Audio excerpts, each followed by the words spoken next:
Alibaba is expected to report their fiscal Q4 results tomorrow morning. And so as such, let's do a preview of what these earnings could be. And so as you guys smash that like button, let me run that intro. What's up, guys, and welcome back to the channel. Now, for those of you who are unaware, Alibaba actually reports their fiscal year ended March 31st tomorrow morning before market open. So I'll be here to do a preview.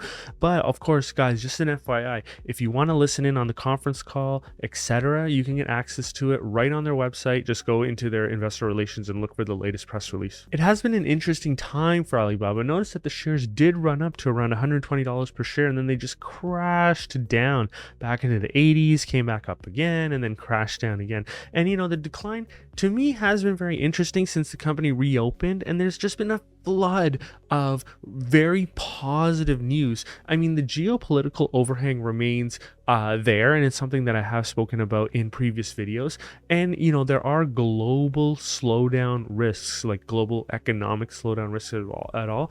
But the major point is that none of these items are, you know, entirely Alibaba specific. I would say that the global slowdown is more, you know, economically Alibaba specific, I would say. And so there is that overhang. And so, you know, what Alibaba really has to overcome is that despite potentially reporting strong results like what their peers have reported, they really have to give us confidence in the next 12 months, or at least in the next quarter, for the share price to really pop on this. I'm not sure if they're going to be able to do that, just because visibility is not there as much as we'd like to see it. I mean, visibility really for Chinese stocks has not been there for a couple of years now, and so we'll see what they're going to say. But note, however, in the last 5 trading days, Alibaba shares are actually up 8%, which I think reflects the anticipation of strong results, which I as well believe that we will see. And so, you know, I think we might have already gotten that pop in the share price before the earnings actually came out. So if you expect the shares to pop even further, I mean, you might get it. It all just depends on what the numbers look like and what the forecasts look like going forward, or at least, you know, some form of decent outlook. I'm, you know, less optimistic about the guidance, but I am eagerly awaiting what they'll say. And I'm really just less optimistic because I'm just not sure about management's visibility into the next quarter or 4 quarters, I would say. And with that note, guys, a JD.com stock actually jumped on its earnings beat. It actually posted a beat, and the share price jumped 6%. So, you know, we are seeing this happen in the environment where these companies are doing better or reporting a stronger quarter, which is something that we were expecting anyways. And Baidu's results were particularly interesting because, you know, as much as they said that business momentum in China is building, you know, after, of course, the country reopened, notice that they mentioned that businesses are spending more on advertising amid China's post-COVID reopening. So that tells me that there's a little bit more confidence in the economy than I even expected. I mean, I would expect advertising to go up. And so, you know, Alibaba does rely heavily on advertising spend as well. And so this is why I think that Alibaba will ultimately have a strong quarter. Now, China's economy grew at a faster rate than expected, at 4.5% year over year for the March quarter, and so that's very, very healthy. And it looks like the China reopening play is not going unnoticed. So Michael Burry actually has his 2 biggest holdings at JD.com and Alibaba now of his publicly disclosed portfolio. You know, he might have a whole bunch of other securities that we are unaware of. But interestingly enough, the person who pushes, you know, globally diversified asset holdings has actually offloaded China, which is Ray Dalio. So I find that particularly interesting. Bridgewater recorded a 58% drop in the value of its equity stakes and 45 US listed Chinese companies in its latest 13F regulatory filing. So I would love to hear from Bridgewater exactly what they're thinking. Do they just see a lot of geopolitical risk? Is there a potential here that they potential of something more catastrophic that they see? I'd be very, very interested. And you know, I follow Ray Dalio on LinkedIn just to sort of get ahead of this kind of stuff, and so we'll see if he says anything. And so just looking at Michael Burry's portfolio, you can see that JD.com and Alibaba. He has the same approximate value invested for both names. I would say, the last time I looked at JD.com, I'm pretty sure they are cheaper than Alibaba, but they are less visible, I would say, than Alibaba. And so I think the allocations are fine.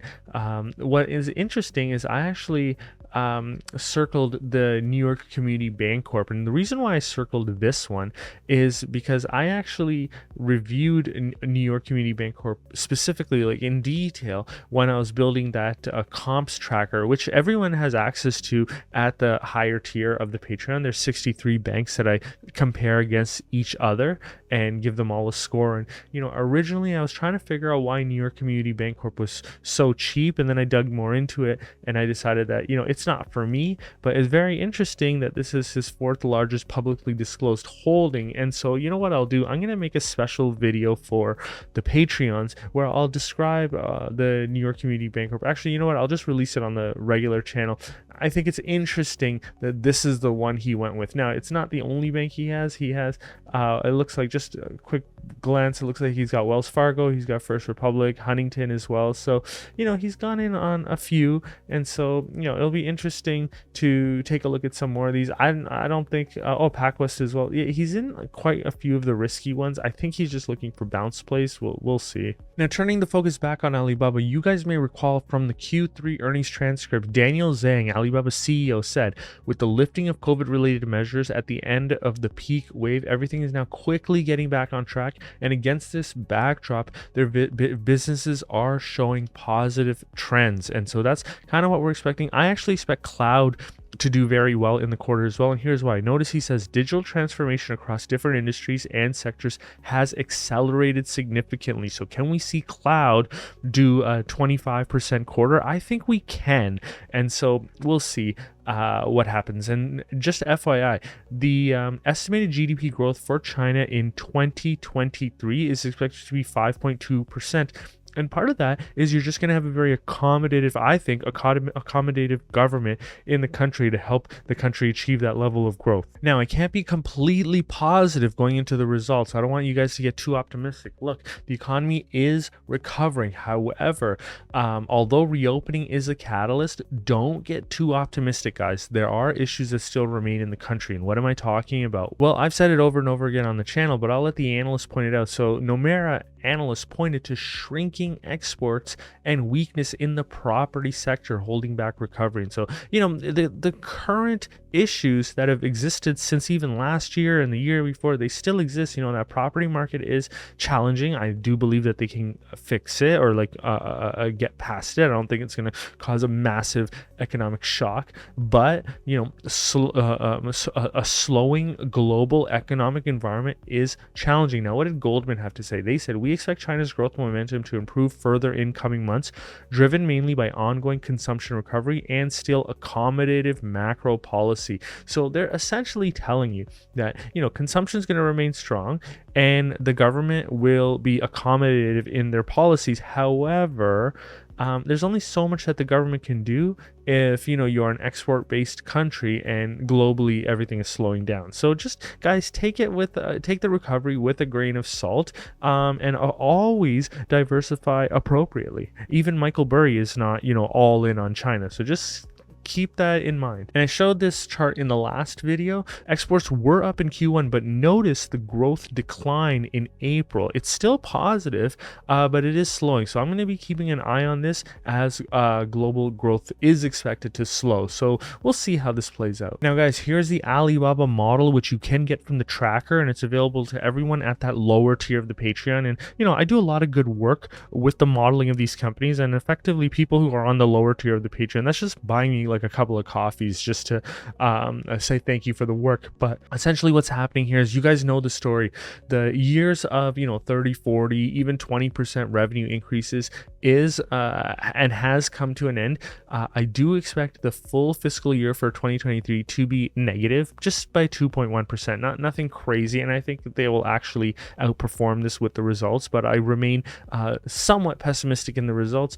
China commerce, their largest segment and their most profitable, or the only segment that's really materially profitable, is the one that I expect to go backwards. However, I think Q4 China commerce will significantly outperform. And so, will we get a year-over-year negative 5%? I don't think so. We'll see where it comes in. With wholesale has been doing well throughout the year, so I've been forecasting it at 10%. I mean, it's still a bit of a slowdown, but good nonetheless. International has been a bright spot. The fact that it grew 10% this year is exceptional. And then, of course, the one area that a lot of people focus on is cloud. With Daniel Zhang saying that the cloudification process is speeding up, I wonder if you get a serious outperformance in cloud in Q4, and so that could really push up your revenue to the point where you're no longer in negative year-over-year territory. So Alibaba could potentially report year-over-year total revenue growth, and so that would be very exciting. And then coupled on that is the fact that the company has been focusing on profitability. You could have a really standout quarter. And if you don't know what I mean about profitability, go back and watch my Q3 full analysis video on Alibaba, which I'll link at the end of this video, just to remind you about like how much of a focus profitability has been. Now, going forward, I'm not forecasting a considerable growth level for the company. I'm just saying that overall revenues are going to grow at 7.5%. I've been very consistent on this, and what's going to really drive this is for at least the next 10 years or so, this is very much a China commerce company, and so the direction that China commerce goes is the direction that the company goes. Now, I hope that they do break out their new bets out of China commerce so we can forecast those separately, as they are growing significantly faster than the legacy business, but for now they keep it all within here, and so that's how we forecast it out. The other thing that I would say is I'm not forecasting any sort of like window dressing that you might see in the results as a result of the CCP helping China or helping Alibaba with some of their segments that they're looking to spin off. Now, this is something that Jim Cramer did talk about on his show, where as Alibaba is looking to spin off some of these businesses, the CCP might potentially help them. So there is that potential tailwind, but I'm not going to forecast it. So overall, I still just forecast the company out at 7 to 8% growth overall, and that's with an economy that's growing at around 4 to 5%. So I just think Alibaba just does a couple of percentage points greater than that. And the biggest X factor is the CCP. Are they done with the intense scrutiny of the tech sector? Do they help Alibaba as it tries to IPO some of its businesses? And so I would like to get a little bit more color on that. We really haven't heard much about the CCP going after the tech sector, but is that because companies like Tencent actually divested some businesses, and Alibaba's looking to spin off businesses? Is that enough to keep the CCP away? And do you get in favor of the CCP to the point where they start helping you? So I would like a little bit more color on that. I know they can't speak to that directly, but they can give us hints. So when you guys read the transcripts for the conference call, pay attention to that kind of language. See if they say anything along those lines, and let me know if you guys see something, because I don't catch everything. So we got some interesting results to look forward to. Now, guys, if you want access to that model where I completely provide my opinion on what I think Alibaba is worth going into these results, you can actually get access to that model at that lower tier of the Patreon. And if you want to remember or remind yourself of what the Q3 results look like, well, you can get to my full Q3 breakdown right here.